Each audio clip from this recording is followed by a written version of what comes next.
¿Qué tal? Soy Eduardo García, editor en jefe de la agencia de noticias Infocel y del portal financiero Sentido Común.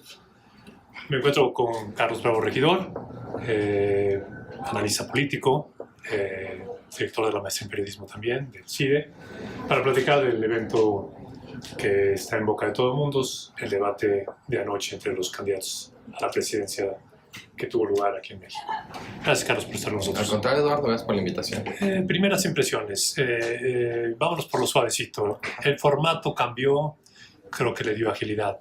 ¿Coincides o cómo lo viste desde esa perspectiva? Fíjate que sí, y fue como una grata sorpresa. Yo cuando vi, digamos, el diagrama de cómo estaba diseñado la distribución de los tiempos y las interrupciones y las réplicas, pensé, esto está demasiado como regimentado. Esto va a hacer que sea un debate como muy acartonado, muy tieso, ¿no? Y la verdad es que no, fue un debate bastante ágil, dinámico, tuvo momentos incluso creo como lo que uno siempre quiere de los debates, de tensión, de contraste, ¿no? Aunque sí, el tema de los tiempos creo que fue un desastre. Les faltó aprender a manejarlo, sí, tal vez, a los candidatos. Quizás todos estamos aprendiendo sobre la marcha. Y esta parte cuando estaban hablando y les cortaban el audio, pero bueno, la verdad es que a mí me sorprendió para bien que a pesar de esta aparente como regimentación muy estricta, el debate fluyó. Digamos, también hay una parte en la que en México tenemos un hándicap en materia de debates con respecto a Estados Unidos. ¿Cuál es? En Estados Unidos ya en la presidencial hay dos candidatos. Claro. Y los debates fluyen muy bien, la polarización, digamos, se organiza naturalmente. Y aquí con 5 es mucho más difícil, ¿no? Y también la posibilidad de entrar a los detalles de las propuestas, de las políticas, de las reformas, es mucho más limitado simplemente por la cuestión del tiempo no da. El número de personas hace que se pierda. Entonces, en México es difícil esperar un debate en el que entren realmente como en materia, pero en términos de lo que también son los debates, que es como espectáculo político, y ver a los candidatos desempeñarse, digamos, bajo presión, tener que responder acusaciones o preguntas, creo que el debate no quedó a deber en lo más mínimo. Y en ese sentido, ¿cómo los vistes? ¿Qué candidatos los sentiste más ágiles, más despiertos? ¿Cuáles son las impresiones generales? Pues mira, de entrada, vamos en el orden de las encuestas. Correcto. Andrés Manuel López Obrador llega como en una posición muy cómoda, como claro favorito, con una ventaja muy amplia. Entonces, evidentemente López Obrador iba a administrar su ventaja. No iba a arriesgar, no iba a meterse al pleito. Y en ese sentido, creo que él cumplió con su estrategia, ¿no? Fue muy cuidado, aunque sí hubo un par de momentos en los que se le notó como descolocado o incapaz de explicar con claridad las propuestas o las ideas que él tiene y que lo hacen diferente a los demás. ¿Tienes un ejemplo? Sí, dos ejemplos muy claros. Uno, el tema de violencia. López Obrador ha hablado de esta cosa de la amnistía, ¿no? Que bueno, varios de sus asesores se han encargado de tratar de desarrollar, de aterrizar, ¿no? Pero a él le cuesta mucho trabajo. O sea, realmente cuando lo oyes, pero a ver, ¿a qué se refiere? Cuando dice, no, pero amnistía no es perdón. A ver, entonces, ¿qué es? ¿No? ¿Cuáles son los casos, digamos, en los que se están inspirando? O sea, porque sí es una idea muy contraintuitiva. En nuestro sentido común en México se ha vuelto muy punitivo en este tema. Y a pesar del fracaso de la estrategia punitiva, digamos, en los últimos años, cuesta mucho trabajo, digamos, tratar de convencer, creo, al electorado de que hay que cambiar de enfoque. Sí. Eso es lo que parece que quiere hacer López Obrador. Y es interesante. Y además, yo creo que es muy importante que alguien tenga la imaginación como para poner una alternativa distinta sobre la mesa. Pero más allá de ese gesto, ese intento, pues uno necesita un poquito más de detalles, más explicaciones. Y ahí falló. De hecho, el hecho que dijera que iba a convocar a un grupo de consultores para estudiar, como que es algo que dice, bueno, ¿no has pensado en esto los últimos 18, 12 años? Exacto, ¿no? Exactamente. Entonces, nomás es que una ocurrencia que le falta la sustancia, ¿no? Correcto. A mí, bueno, pienso que se defendió un poco tarde también, ¿no? ¿Cómo lo viste tú en ese sentido? Sí, o sea, mira, si fuera como un juego de fútbol, yo creo que López Obrador ni siquiera entró realmente a jugar. Yeah. Él llegó a cascarear, ¿no? Y a jugar de portero, a la defensiva, nomás tratando de que no le metieran goles, pero él casi no atacó, él casi no tomó la iniciativa. ¿Por qué? Porque dada la posición que ocupa en las encuestas, ni falta que le haga. Correcto. ¿No? Pero sí creo que se hubiera podido defender mejor. incluso, sobre todo cuando, por ejemplo, Meade lo acusó de tener acuerdos con los narcos, ¿no? Y que desde ahí venía lo de la amnistía. Esa es una acusación muy fuerte. Y López Obrador, yo creo que si eso es falso, hubiera podido muy fácilmente replicársela. Y más al candidato del PRI, ¿no? Correcto. Pues si el tema es el vínculo, digamos, entre gobierno y narcos, pues le hubiera podido dar una buena replicada. Correcto, digamos, tenía elementos para hacerlo. Exacto, y falló. Yo lo vi como un poco lento quizás, y incluso él mandó 2 mensajes en la previa del debate interesantes. Uno, no fue al ensayo, hubo un ensayo, pues todo el mundo para acomodarse, para ver, ¿no? Para probar, y él no fue, mandó a alguien. Y luego, en la víspera también su equipo circuló un video, cuando todos los demás candidatos estaban preparándose, entrenando, ¿no? Un video de López Obrador sentado con su hijo llenando un álbum de estampitas del Mundial, ¿no? O sea, el mensaje es, no estoy preocupado, no me tengo que preparar, ¿no? Entonces, sí hay una diferencia entre estar al frente, estar cómodo y llegar para no arriesgar y no prepararlo. ¿Le costó? Es muy pronto para saber, porque además López Obrador ha llegado a donde ha llegado hasta ahorita sin necesidad de debatir. Entonces, a lo mejor, digamos, su electorado ya está dispuesto a perdonarle esto también. Correcto. Y si le cuesta 2, 3 puntos, no hace diferencia. Le sigue alcanzando. ¿No? Sí. A menos que no se presentara, podría eso sí ya ser algo demasiado. Claro, ¿no? sí. Aunque yo no creo que eso vaya a pasar. Ya una vez lo hizo y le costó muy caro. Muy caro. Sigamos.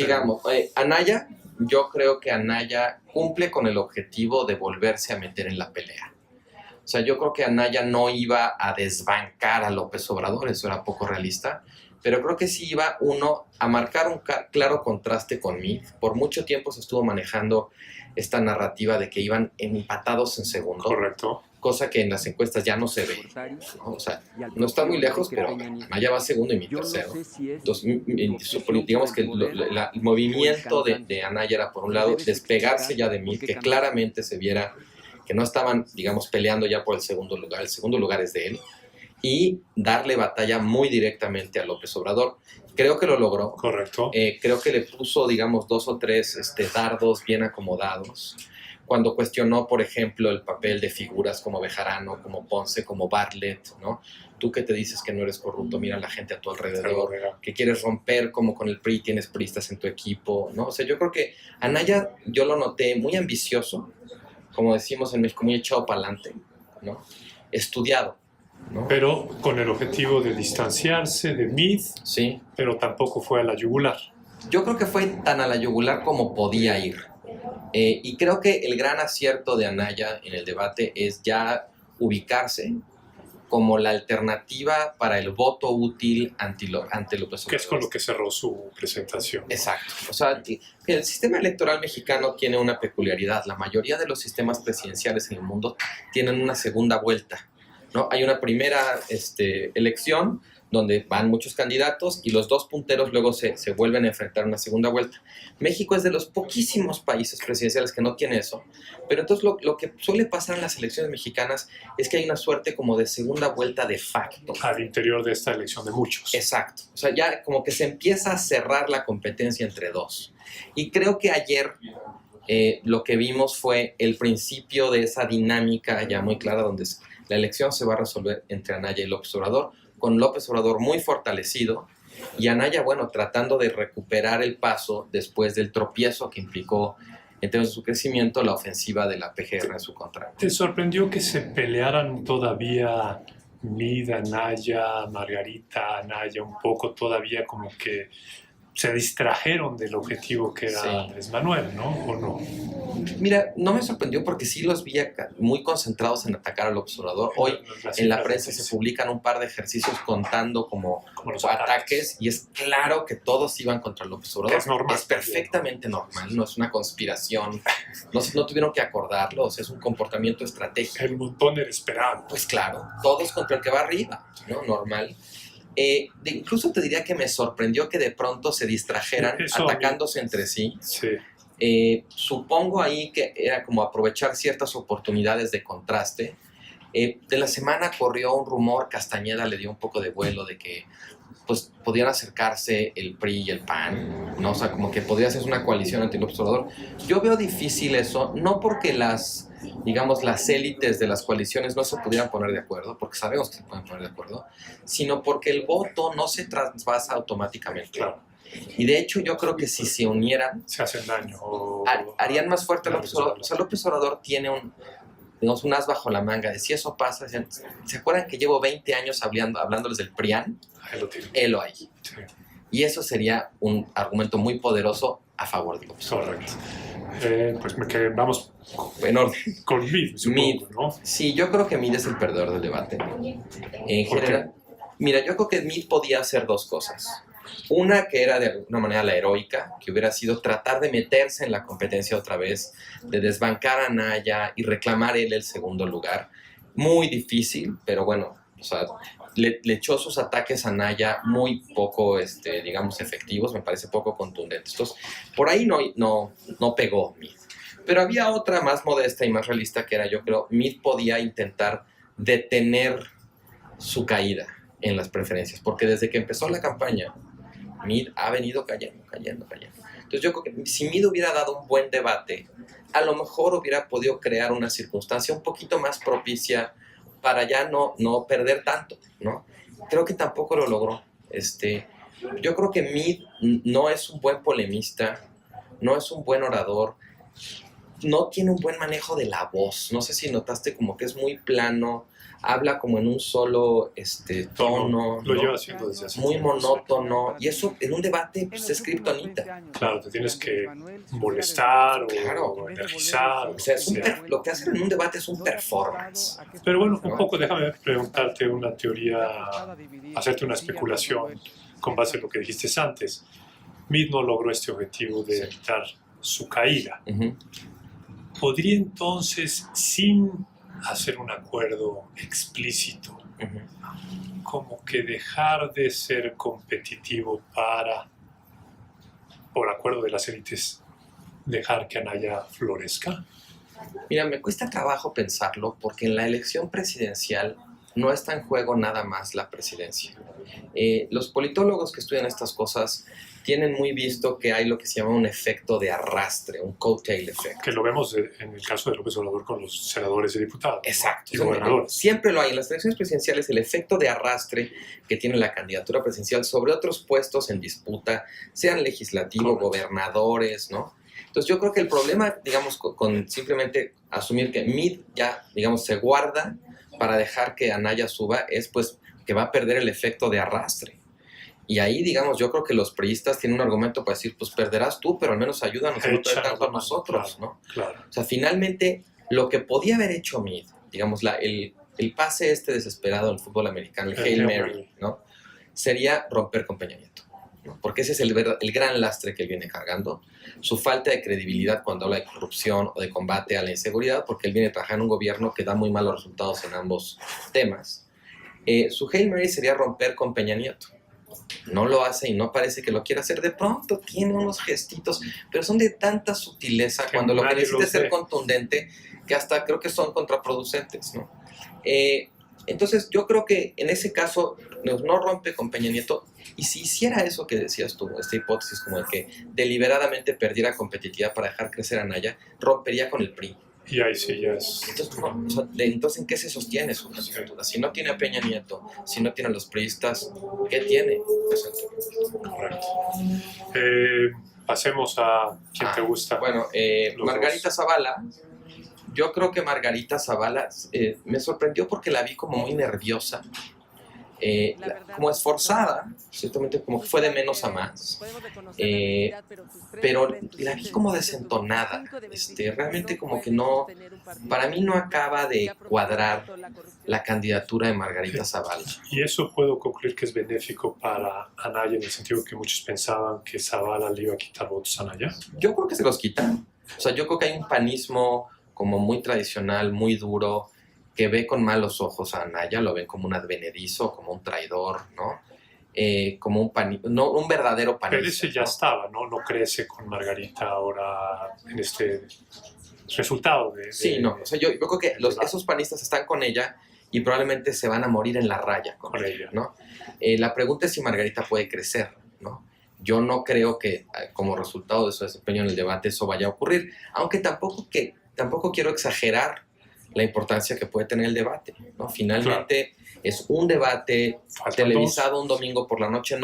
Yo no he visto todavía datos de cuáles son el rating, el share de la audiencia, que es un dato muy importante, ¿no? Pero yo creo que Margarita ahora sí que salió tablas, ¿no? El último, me parece de hecho una cosa muy negativa, pero creo que es los historiadores del futuro, cuando recuerden este episodio, de lo que más se van a acordar de este debate, va a ser del Bronco. Por lo que dijo de la mano. Por lo de la mano. Bueno, lo de la mano en general es un personaje muy disruptivo, muy poco serio, ¿no? Honestamente, pensar que ese señor gobierna el estado de Nuevo León es para poner los pelos de punta a cualquiera, ¿no? O sea, cómo llevaron a este señor al poder, ¿no? Y las cosas que dijo, incluso uno de los momentos más memorables del debate, cuando dice esto de que hay que mocharle la mano a los ladrones, y la moderadora, Azucena Arista, dice, a ver, perdón, lo voy a interrumpir. Es una metáfora literalmente. Y se le queda viendo así y él dice, no, yo sí lo digo y lo voy a proponer. Ver, explíqueme, Y la cara de Azucena es perfecta. Hay que presentar una iniciativa para que los diputados aprueben ¿En dónde estamos? ¿En dónde estamos? Claro, es un personaje absurdo, ridículo, pero muy entretenido, que ya es un poco como Trump, ¿no? O sea, este loco, sí, pero eso es lo que se te queda en la cabeza. Y a cierta gente le debe de llegar. Sí, yo creo que hay un electorado para eso, porque yo creo que de todo el debate quedó claro que el que representa al personaje más antisistema es el Bronco, ¿no? López Obrador tiene lo suyo también, pero él tampoco, López Obrador es muy cuidadoso de mostrarse conciliador, ¿no? De no antagonizar como en otras campañas previas, y el que sí llega a antagonizar, incluso le lanza un dardo a Meade, cosa sorprendente porque, bueno, se sabe además que, por ejemplo, el PRI le ayudó. Salió un reportaje ayer mismo, en la mañana, de Rafael Cabrera, donde hace un cruce muy inteligente ejercicio entre los recaudadores de firmas del Bronco y los militantes del PRI, y encuentra más de 2.500 coincidencias, ¿no? Entonces, bueno, el Bronco había perdido mucho por la forma en que llegó a la boleta, por el fiasco de las firmas y el Tribunal Electoral, y creo que ayer en el debate recupera un poco de paso y va a ser, y lo digo consciente de lo triste que es lo que estoy diciendo, creo que va a ser el personaje más recordado del debate. Correcto. Serán los momentos más memorables en ese sentido, ¿no? Sí. Vamos viendo hacia adelante. Nos quedan 2 debates televisivos. ¿Esperas cambios? ¿Seguiremos en la misma tónica? ¿Andrés Manuel seguirá jugando a la defensiva? ¿O podrías ver algo distinto? Yo creo que lo primero para más o menos ir contemplando o bosquejando los debates que vienen es ver las encuestas después del primer debate. Esos números van a ser claves. Esos números son clave, porque van a decir que funciona, que no. Yo creo que López Obrador mostró algunos flancos débiles en este debate, que si los números muestran que perdió, van a ser como sangre para los tiburones, ¿sabes? Van a atacar sobre ellos. Sí. ¿Y él debería de cambiar? Yo creo que uno debería, yo entiendo y me parece que tiene mucho sentido la estrategia de voy ganando, ¿para qué me arriesgo? Nomás me salgo a defender y administrar mi ventaja. Pero creo también que eso no implica, tienes que prepararte para defender tus propuestas. A López, fue muy interesante ver cómo en algún momento todos los candidatos estaban tratando de contrastarse con López Obrador al costo de no contrastarse entre ellos, ¿no? O sea, fue muy claro qué diferencias tienen todos con López Obrador. No fue tan claro qué diferencias tienen Meade, Anaya, Margarita o el Bronco, ¿no? Eso creo que es algo que López Obrador podría aprovechar a su favor y decir, yo soy diferente, todos ustedes son iguales, ¿no? Pero para hacer eso, López Obrador tiene el reto de poder explicar bien esa diferencia. Que no sea Tatiana Cloutier, que no sea Gerardo Esquivel, tiene muy buenos voceros, que sea él. Pero tiene que ser él, porque él es el que está en la boleta. Y digamos, una de las grandes hazañas de la campaña de López Obrador en este ciclo electoral ha sido convencer a un sector importante del electorado, sobre todo un electorado más conservador, de darle una oportunidad. Pero esa oportunidad, López Obrador, creo, se la tiene que acabar de ganar, argumentándole a ese electorado, ¿por qué votar por él? O sea, yo creo que el argumento de ya no votar por los mismos de siempre está hecho, ¿no? Lo tiene ganado. Pues sí, porque el resultado del sexenio ha sido muy malo. Pero ese último pasito, de decir, yo soy de alguna manera la medicina contra esta enfermedad, creo que tienen que trabajarlo más. Y en ese sentido, hablando de ese último aspecto, no sé si viste las escenas finales, donde él sale antes que todos, Sí. como que no convive, no quiere ser parte de, que es un poco esa estrategia de diferenciarse, pero también al mismo tiempo hace ver a un candidato muy aislado, ¿no? Poco esforzado por convencer a los demás de que no hay que temer, hombre, aquí estoy yo. Más vas ganando, o sea, es más, yo hubiera pensado que ese era un momento de López Obrador como para desplegar arrogancia, ¿no? Yo soy aquí, yo voy ganando, o sea, todos ustedes me están tratando, entonces me quedo y los saludo y los veo a los ojos como diciendo, échale ganas, ¿no? No, exacto, o sea, es un momento también como de medirse, a nivel así como muy intuitivo, muy personal. Y mostrar liderazgo para una nación de 125 millones. Y no, López Obrador tenía prisa por irse. Se veía. No. Sí. Pues Carlos, muchas gracias. No, al contrario. Esperamos contar con tus observaciones en una segunda ocasión. Con muchísimo gusto. Y tercera. Con todo gusto. Muchas gracias. Muchas gracias.